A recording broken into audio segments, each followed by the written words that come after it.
ಯಾಕೆ ಬೇಕು ಅಂತಂದ್ರೆ, ನಾವು ವಸ್ತುಗಳನ್ನು ನೋಡ್ತೀವಿ, ಕಣ್ಣಿನ ಮೂಲಕ ನೋಡ್ತೀವಿ. ಕಣ್ಣು ಇರದಿದ್ದರೆ ಕಾಣೋದಿಲ್ಲ. ಆದರೆ ಇಷ್ಟೇ ಬರೀ ಕಣ್ಣಿದ್ದ ಮಾತ್ರಕ್ಕೂ ವಸ್ತುಗಳು ಕಾಣೋದಿಲ್ಲ. ಅದಕ್ಕೆ ಏನು ಬೇಕು ಅಂದರೆ ಬೆಳಕು ಬೇಕು. ರಾತ್ರಿ ನೋಡಬೇಕಾದ್ರೆ ಬೆಳಕು ಬೇಕು, ಹಗಲಿನಲ್ಲಿ ಸೂರ್ಯ ಬೇಕು. ಹಾಗೇ ನಮ್ಮ ಒಳಗಡೆ ತಿಳುವಳಿಕೆ ಇದ್ದರೂ ಕೂಡ ನಾವು ಸತ್ಯವನ್ನು ಅರಿಲಿಕ್ಕೆ ಆಗೋದಿಲ್ಲ. ಅದಕ್ಕೆ ಯಾರು ಬೇಕು ಅಂದರೆ ಗುರುವಿನ ಬೆಳಕಿತ್ತಂದ್ರೆ ಮಾತ್ರ ನಮಗೆ ತಿಳ್ಕೊಳ್ಳಿಕ್ಕೆ ಬರ್ತದೆ. ಅದಕ್ಕೆ ಗುರುವಿನ ಉಪದೇಶವನ್ನು ಕೇಳಬೇಕು ಅಂತ ಹೇಳುವುದು. ಅಂಥ ಮಹಾಗುರುಗಳಲ್ಲಿ ಈ ಸಂಕದಲ್ಲಿ ಗುರು ಬಸವ ಸ್ವಾಮೀಜಿಯವರು, ಶಿವಲಿಂಗೇಶ್ವರ ಸ್ವಾಮೀಜಿಯವರು ಇಡೀ ಊರನ್ನೆಲ್ಲ ಪರಿವರ್ತನೆ ಮಾಡಿದರು. ಅವರು ಈಗೇನು ಸಂಕದಲ್ಲಿ ಒಂದು ಸಂಸ್ಕಾರ ಅದಲ್ಲ, ಆ ಸಂಸ್ಕಾರಕ್ಕೆಲ್ಲ ಯಾರು ಕಾರಣರದಾರ?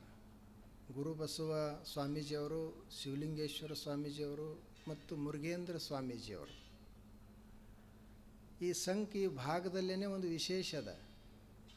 ಯಾಕೆ ವಿಶೇಷ ಅದ ಅಂದರೆ ಇಲ್ಲಿ ಗುರುಗಳು ಆಗಿ ಹೋಗ್ಯಾರಂತ ವಿಶೇಷ ಅದ.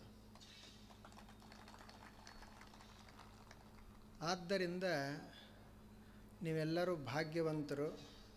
ಅಂಥ ಒಂದು ಮಠಕ್ಕೀಗ ಮತ್ತೆ ಒಬ್ಬರು ಗುರುಗಳು ಸಿಕ್ಕಿದ್ದಾರೆ. ಈಗಾಗಲೇ ಅನೇಕ ವರ್ಷಗಳಿಂದ ಅವರು ಇಲ್ಲೇ ಅದಾರ.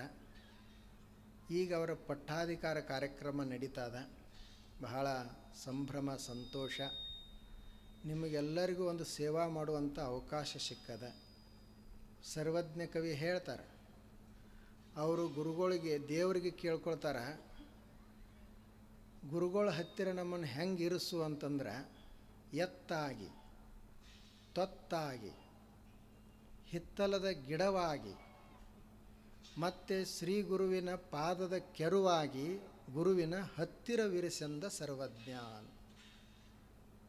ಅವ್ರು ಕೇಳ್ಕೊಳ್ತಾರೆ, ಗುರುವೇ, ದೇವರೇ, ನನ್ನನ್ನು ಗುರುವಿನ ಹತ್ತಿರ ಒಂದು ಎತ್ತರೆ ಮಾಡು. ಅವ್ರು ತಿರುಗಾಡಲಿಕ್ಕೆ ವಾಹನ ಇತ್ತಲ್ಲ, ಅಂಥದ್ದೊಂದು ಎತ್ತು ಮಾಡು.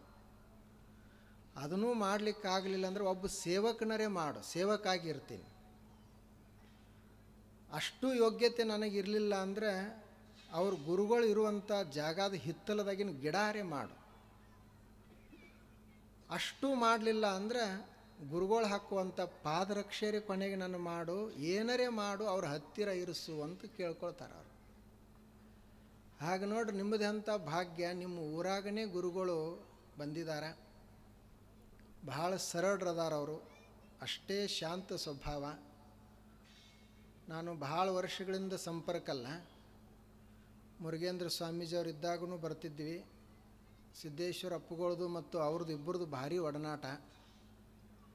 ಇಲ್ಲಿ 20 ದಿವಸ ಎಷ್ಟೋ ದಿವಸ ಪ್ರವಚನ ನಡೆದಾಗ ಅಪ್ಪುಗಳು ಅವ್ರಿಗೆ ಮ್ಯಾಲೆ ಹೋಗ್ರಿ, ಅವರೇ ಮಾತಾಡಲಿ ಅಂತ ಹೇಳ್ತಿದ್ರು. ಮುರುಘೇಂದ್ರ ಸ್ವಾಮೀಜಿಯವರು ಬುದ್ಧಿಜಿಯವರಿಗೆ ಆರಾಮ ತಪ್ಪಿದಾಗ ಅಲ್ಲಿ ಕೊಲ್ಲಾಪುರಕ್ಕೆ ಬಂದಾಗ ಸಿದ್ದೇಶ್ವರ ಅಪ್ಪುಗಳು ಹೇಳ್ತಿದ್ರು ಅವರಿಗೆ, ನಮ್ದು ಇರಲಿ, ಮೊದಲು ನೀವು ಚೆಂದಾಗಿರಬೇಕು, ಆರಾಮಾಗಿರಬೇಕು ಅಂತ ಹೇಳ್ತಿದ್ರು. ಅವ್ರದ್ದು ಮುರುಘೇಂದ್ರ ಸ್ವಾಮೀಜಿಯವ್ರದ್ದೊಂದು ಕನಸಿತ್ತು, ನಮ್ಮ ಮಹೇಶ್ ದೇವರು ಅವರು ಪಟ್ಟಾಧಿಕಾರಿಗಳಾಗಬೇಕು. ಅದು ಇವತ್ತು ಈಡೇರ್ತಾದ. ಅದನ್ನು ನೀವೆಲ್ಲ ಈಡೇರಿಸ್ತಾ ಇದ್ದೀರಿ. ಅವರಿಗೆ ಇವತ್ತು ಭಾಳ ಸಂತೋಷ ಆಗೈತಿ ಅಂತ ನಾನು ಆಶಿಸ್ತೀನಿ. ಇನ್ನು 20 ದಿವಸಗಳ ಕಾಲ, 25 ದಿವಸಗಳ ಕಾಲ ಬಸವ ಪುರಾಣ ನಡೀತದೆ.